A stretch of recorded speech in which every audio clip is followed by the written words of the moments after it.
आज मैं तुम्हारे सामने पर बताने के लिए जा रहा हूं कि भक्त ध्रुव ने 12 उम्र में किस तरीका से भगवान को प्राप्त कर लिया।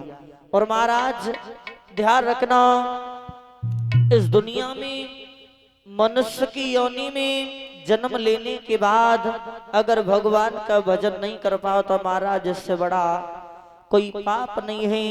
केवल भगवान का भजन करने के लिए मनुष्य का शरीर उत्तम साधन माना गया है महाराज। और ध्यान रखना, श्री सुखदेव जी महाराज समझाते, राजन तुम्हारे सामने पर बताने के लिए जा रहा हूं कि भक्त ध्रुव ने किस तरीका से भगवान को प्राप्त कर लिया।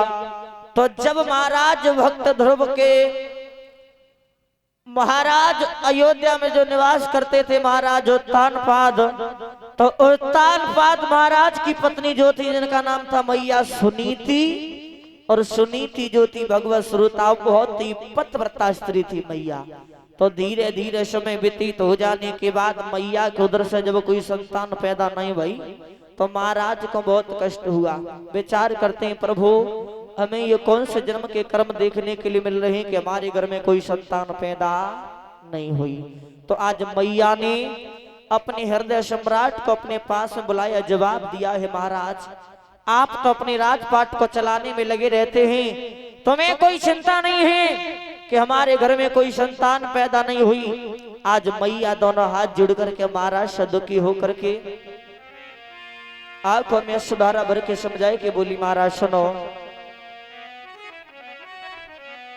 कि अब तक नहीं संतान भई, अरे रही दुनिया हंसी उड़ाई रे।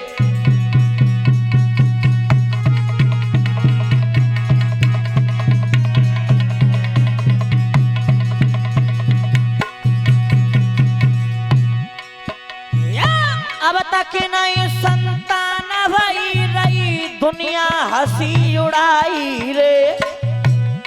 जी दुखिया बांझ कहावत है, तुम रहे हो निवल कहाई रे।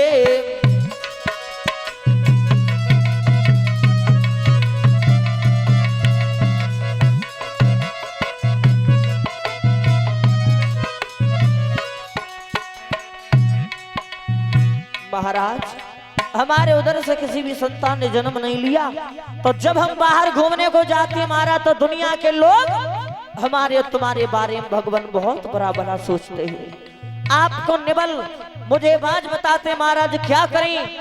तो मैया दोनों हाथ जुड़ करके समझ आए कि बोली, महाराज सुनो, ए हाथ जोड़ के रानी ने राजा संगिरा सुनाई रे। और बार बार विनती मेरी तुम दूसरी करो सगाई रे।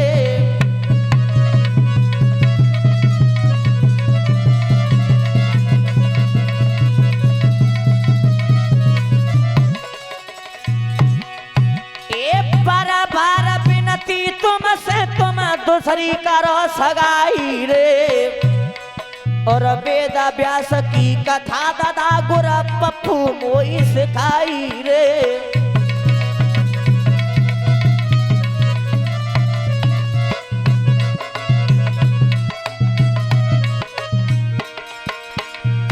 अरे मेरी स्वाति भवन में आवे, अरे दुल्हा बंस तेरो चल जावे।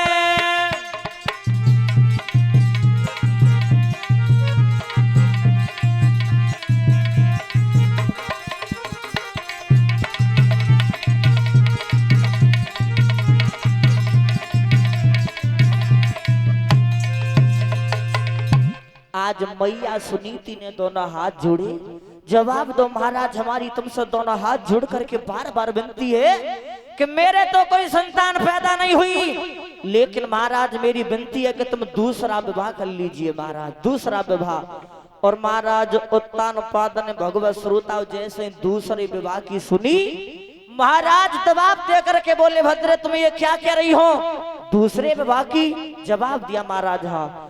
अरे जब दूसरी सौत मेलों में आएगी उसके कोई संतान पैदा हो जाएगी तो तुम्हारा वंश आगे के लिए महाराज चल जाएगा और आप हमारी बात मानो, दूसरा विवाह कर लीजिए। तो महाराज ने एक बात कही, भद्रे तुमने सौत का नाम तो सुन लिया लेकिन सौत का काम नहीं सुना। सौत बहुत बुरी होती है, सौत तो महाराज चून की भी बुरी बताई गई है। और ध्यान रखना भद्रे, तुम ये क्या कह रही हो दूसरी शादी के लिए, तो तुमने एक बात नहीं सुनी। और आज याद रखना परीक्षित महाराज, दुनिया के लोग मौत को बुरा बताते हैं लेकिन मौत उतनी बुरी नहीं है जितनी बुरी सौत होती है। लिखा है किसी विद्वान ने मौत के बारे में कि है मौत ही बुरी, अरे लेकिन अच्छी, और जो एक बार ही आती है।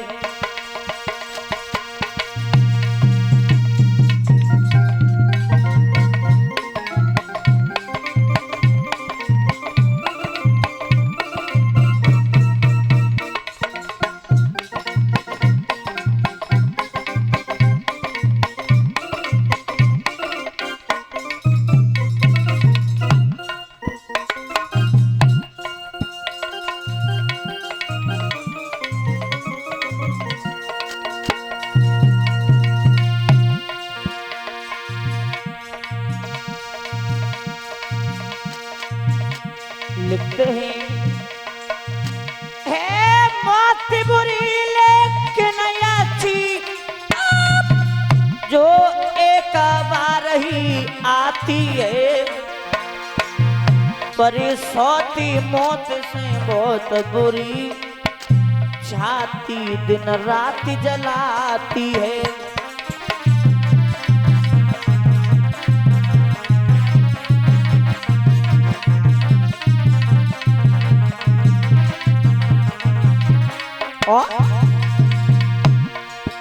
अच्छे कर्मों के करने से, अच्छे कर्मों के करने से हरे जग में प्रकाश हो जाता है।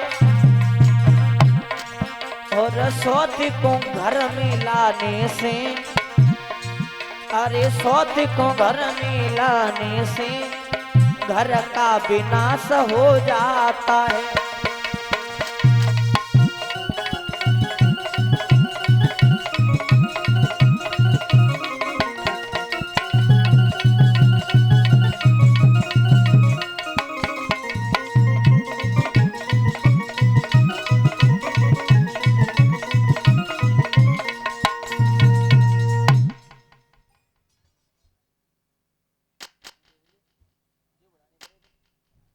ध्यान रखना भगवत श्रोताओं, लिखा है किसी विद्वान ने कि मौत को दुनिया के लोग बुरा बताते लेकिन मौत महाराज उतनी बुरी नहीं है जितनी बुरी सौत होती है। क्यों? क्योंकि मौत जो होती है महाराज एक बार आती है, एक बार में किस्सा खत्म। और सौत महाराज दिन पे दिन, कदम पे कदम महाराज कष्ट देती है, दुख देती है। आज महाराज ने मैया सुनीति को बहुत समझाया लेकिन मैया सुनीति के एक भी बात समझ में नहीं आई। तो महाराज आज कर्म कौन सा हुआ कि रानी की इस बात पर भय नरपति मजबूर, सुरची सुंदरी से हुआ और वह विवाह मंजूर। आज महाराज उत्तान पाद की दूसरी शादी सुरुचि के साथ में भगवत श्रोताओं हो गई। और जैसे ही सुरुचि के साथ में महाराज की दूसरी शादी हुई तो आज सुरुचि का डोला और सज के महाराज जैसे ही महलों से निकल करके अयोध्या के लिए चला तो आज साथ में एक दासी चली है परीक्षित महाराज, दासी। और जैसे ही दासी चली तो आज वो दासी जो रहे महारानी सुरुचि को बहका तो वही बोली,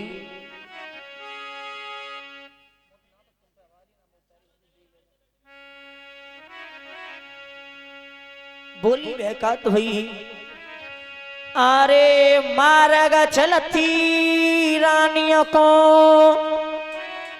और दासी रही समझाई रे।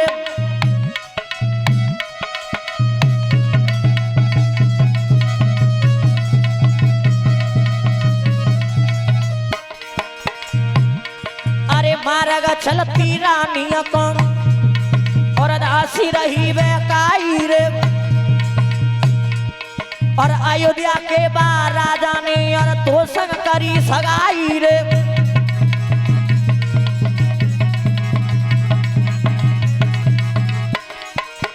जवाब दिया महारानी सुनो, तुमने जो महाराज उत्तानपाद के साथ में विवाह किया है वो महारानी उनका दूसरा विवाह है। सुरुचि ने जैसे ही इतनी बात दासी की सुनी तो दासी से सुरुचि ने महाराज एक बात कही कि हाँ ये तो मुझे भी पता है कि उनके पहली वाली रानी जो थी उसके कोई संतान पैदा नहीं भाई, इसलिए महाराज ने मेरे साथ में दूसरा विवाह किया है।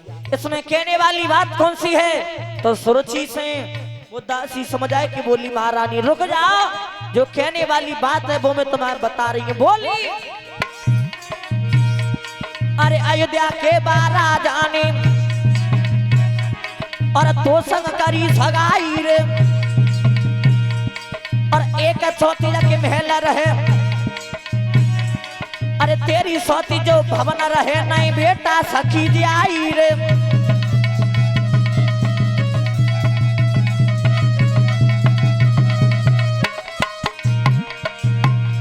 अरे तेरी सौती जो महल रहे नहीं बेटा सखी जाई रे। और सौतिल को जब चेहरा लखे, अरे सौतिल को जब रूप लखे बेलली बांध रही जाई रे।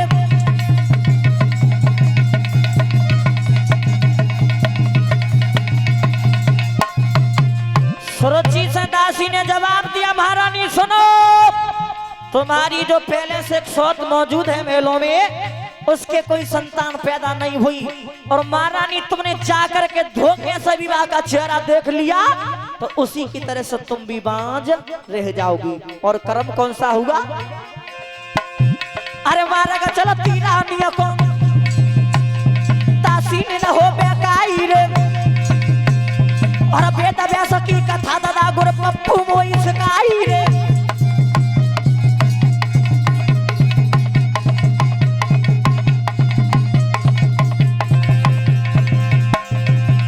अरे डोला गो या भधी में आई और रानिया दैया बिरन बेकाई।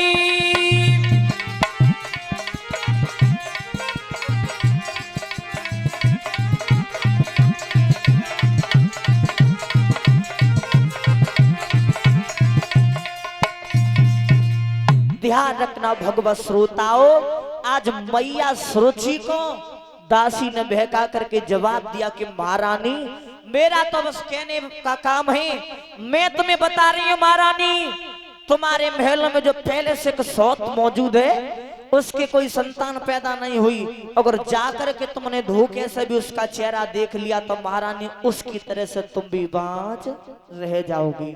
और भगवत श्रोता जैसे ही मैया सुरुचि का डोला अयोध्या के चौराहे पर जब आया और इधर महलों में बड़ी रानी मैया सुनीति को जब पता चला है कि मेरी छोटी बहन सुरुचि का डोला अयोध्या के चौराहे पर आ गया है तो आज मैया सुनीति ने देर नहीं की। और मैया सुनीति ने 7 की सहेलियों को बुलवाओ और 7 की सहेलियों को बुलवाए कि मैया अपनी छोटी बहन सुरुचि को बुलाने के लिए चली। भगवत श्रोताओं ताली बजा करके बोलेंगे चली मैया।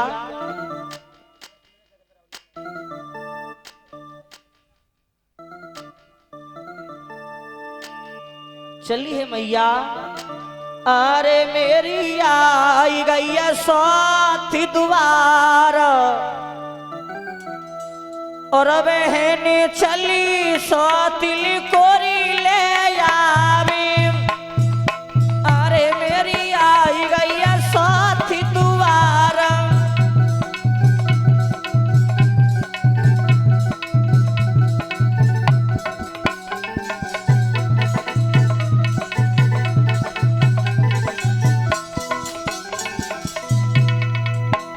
अरे आहा संग सब बुलवाई,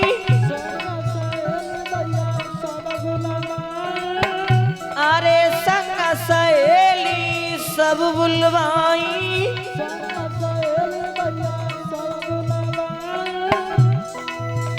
अब हुई रहे मंगल चार बहने चली सौतिल कोरी ले आवी,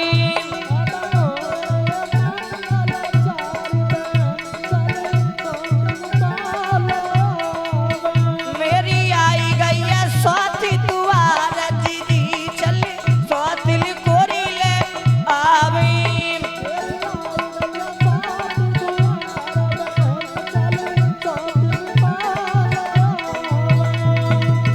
आज मैया सुनीति ने परीक्षित महाराज सात की सहेलियों को बुलवाओ, और सात की सहेलियों को बुलाने के बाद मैया चली आगे। अरे आहा घिया का पूरा जोरी लैया बाती, घिया का पूरा जोरी लैया बाती, जनी हाथ उठाई लो थार बहने चली सौतिल कोरी ले आवी,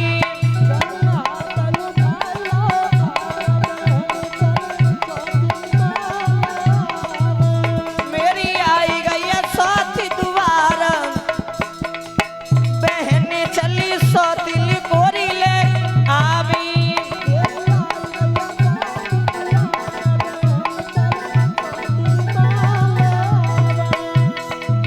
जैसे ही मैया सुनीति सात की सहेलियों को लेकर के आरती वाली थाली को लेकर, और जैसे ही अयोध्या के चौराहे पे परीक्षित महाराज पहुंची तो मैया ने आज देर नहीं करी, कर्म कौन सा किया। अरे आहा घोड़ा पूज रही ठकुरानी, घोड़ा पूज रही रे महारानी,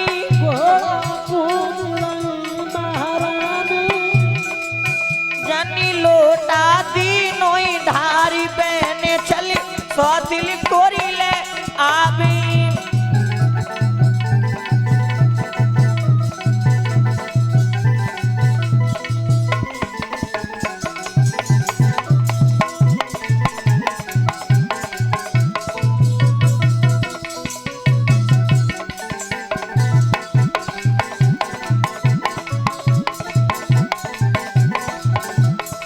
बोल गोविंद भगवान की।